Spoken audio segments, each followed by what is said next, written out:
Hello everyone. So let's revise what we have learned before and today's our topic is goals and branches of psychology. So let's take a quick revision. हमने psychology का meaning पढ़ लिया था. Psychology stands for psychology meaning is study of soul and study of behavior. Psychology जो है psychology में covert और overt दोनों टाइप की होती हैं जिसमें अगर हमें जो हमें दिखती हैं वो जो हमें दिख जाती हैं किसी पर्सन की क्यों क्या करता है कैसे करता है समझ में आती है or just like personality it's outside while behavior of a person is covered inside. India में जो कलकत्ता यूनिवर्सिटी थी सबसे पहले कलकत्ता में ही खुली थी जिसमें कि एक्सपेरिमेंट किया गया साइकोलॉजी के ऊपर और उसमें लेबोरेटरी भी खोली गई 1951 1915 में जिसमें एक्सपेरिमेंट्स किए गए कि साइकोलॉजी हम आखिर काम कर हमारे इंडिया में काम कर सकती है नहीं कर सकती है कि हम इस पर वर्कआउट कर पाएंगे तो 1915 में ये सब एक्सपेरिमेंट्स हुआ and it was successful and so 1916 में हमने इवन फर्स्ट डिपार्टमेंट साइकोलॉजी का भी हमने स्टार्ट कर दिया. डॉक्टर एन सेनू गुप्ता थे जो कि ट्रेनिंग लेके आए थे यूएसए से और वो वुंट के ट्रेडिशंस के अंडर ही थी और ये जब वापस इंडिया में आए तो इनसे बहुत प्रोत्साहन मिला हमारे साइकोलॉजी में. इंडिया में जो साइकोलॉजी थी उसमें बहुत इन्होंने अपना बहुत बड़ा योगदान दिया है. नेक्स्ट थे प्रोफेसर बॉस. इनका भी नेक्स्ट एक योगदान कंट्रीब्यूशन काफ़ी था. इन्होंने इस्टेब्लिश किया था इंडियन साइको एनालिसिस एसोसिएशन 1922 में and that's enough for introduction to psychology. I am sure अगर क्वेश्चंस आएंगे तो यही आ सकता है कि आप फर्स्ट डिपार्टमेंट साइकोलॉजी का कब स्टार्ट हुआ था. So that's answer is 1916.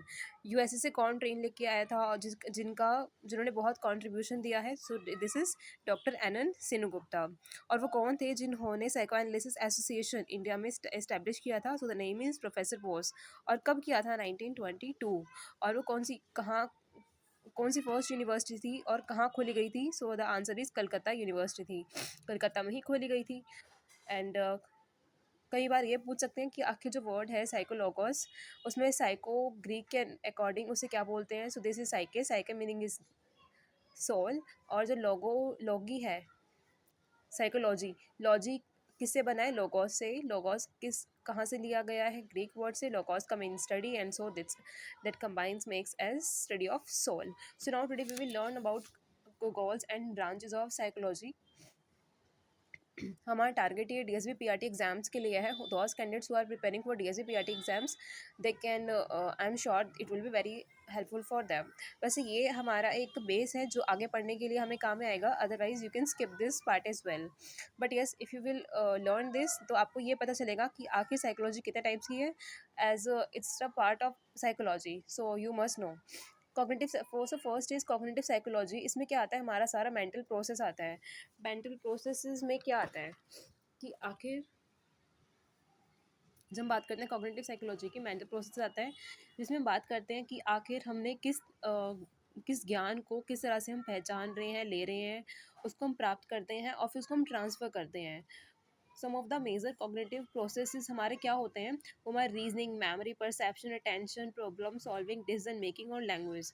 ये हमारे कुछ अलग से हमारे कॉग्निटिव प्रोसेस हैं जो इसके अंतर्गत आते हैं. हमारा कोई भी अगर मेंटल प्रोसेस से रिलेटेड है so that it will count in cognitive psychology.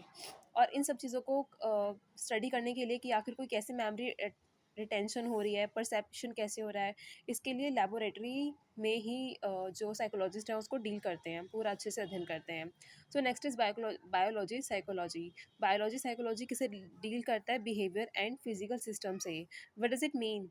It means कि हमारा जो नर्वस सिस्टम है इम्यून सिस्टम है हमारे जो जेनेटिक्स हैं और हमारे जो ब्रेन का हमारा जो पार्ट है और इम्यून सिस्टम से मिला है आखिर आपस में किस तरह से हमारा मिलजुल कर हमारा काम करता है.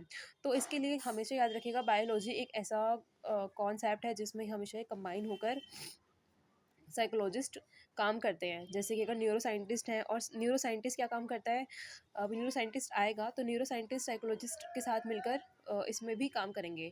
सो न्यूरो साइकोलॉजी क्या होता है. न्यूरो साइकोलॉजी इज़ जिसमें हमारा अगर कोई ब्रेन का अगर कोई पार्ट हमारा ख़राब हो जाता है तो आपने देखा होगा उन बच्चों को पढ़ने में दिक्कत आती है। तो न्यूरो साइंटिस्ट उन लोगों से डील करते हैं, चाहे वो एबनॉर्मल हो चाहे नॉर्मल हो, उन दोनों बच्चों का जो बिहेवियर होता है उसको स्टडी करा जाता है। तो neuro psychology is all related to mind that's either it's abnormal और normal. So now the next is development psychology.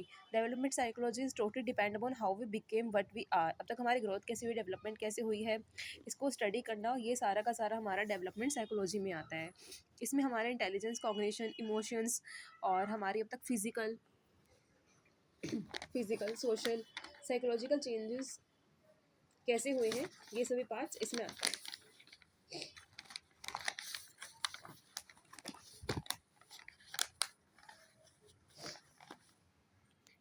Okay, so next is social psychology.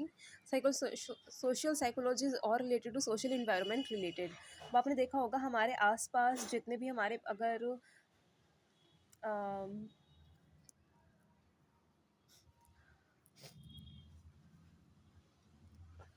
हमारे समाज में जितने भी लोग आके रहते हैं वो हमें किस तरह से हमें इफ़ेक्ट करते हैं और हम उन पर किस तरह से इफ़ेक्ट कर रहे हैं, ये पूरा का पूरा हमारा कॉन्सेप्ट हमारा सोशल साइकोलॉजी से रिलेटेड है।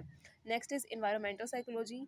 फिजिकल फैक्टर्स हमारे इसमें आते हैं। Physical factors such as pollution, temperature, natural disasters on human behaviour, कि आखिर हमारे आसपास का जो पॉल्यूशन है, टेम्परेचर है, क्लाइमेट है, किस तरह से हम पे इफेक्ट करता है, इसको हम स्टडी करते हैं। Next is health psychology. Health psychology में हम डील करते हैं इलनेस रिलेटेड, कि आखिर हमें किस तरह से कोई इलनेस हमें हो रही है और डेवलप, और वो किस तरह से अलग अलग तरह से फैल रही है, या फिर उसका ट्रीटमेंट कैसे हो सकता है, इसके लिए उसके लिए हम क्या क्या सॉल्यूशंस भी हो सकते हैं, ये सभी चीज़ हमारी हेल्थ साइकोलॉजी में आती है। So the next is clinical psychology. Clinical psychology is related to psychological disorder. तो आपने देखा होगा कुछ बच्चों को स्टार्टिंग में ही क्या हो जाता है, कभी वो खाने की प्रॉब्लम हो जाती है, बड़े होकर भी हम काफ़ी डिप्रेस्ड हो जाते हैं, क्रॉनिक सब्सटेंसेस हो जाती हैं। तो उन सब चीज़ों, थोड़ी डिसऑर्डर वाली चीज़ें होती हैं कुछ अलग ही हटके, तो उसके लिए हमें क्लिनिकल साइकोलॉजी वो डील करती है। Next is industrial psychology. Industrial psychology is totally related to work place behaviour. आपने देखा होगा कुछ एम्प्लॉयज़ हैं वो आपस में एक दूसरे के साथ हारमोनियस रिलेशनशिप नहीं बना पाते हैं, तो उसमें वर्क कंडीशंस देखी जाती हैं कि आखिर उनको हेल्प की जाती है अगर उनको अपने इन्वायरमेंट में सेटल डाउन होने के लिए। And the foremost and the last that's very important to our exam, that's educational psychology, and in which we are dealing, this is educational psychology, जिसको हम पढ़ भी रहे हैं, स्टडी ऑफ ह्यूमन लर्निंग। आपने देखा होगा आगे बहुत से कॉन्सेप्ट्स आने वाले हैं, classical theory, operant conditioning, trial and error theory, there are lots of theories. ये सारी के सारी हम जो सीखने वाले हैं वो सारी के सारी हमारे किससे रिलेटेड है, एजुकेशनल साइकोलॉजी।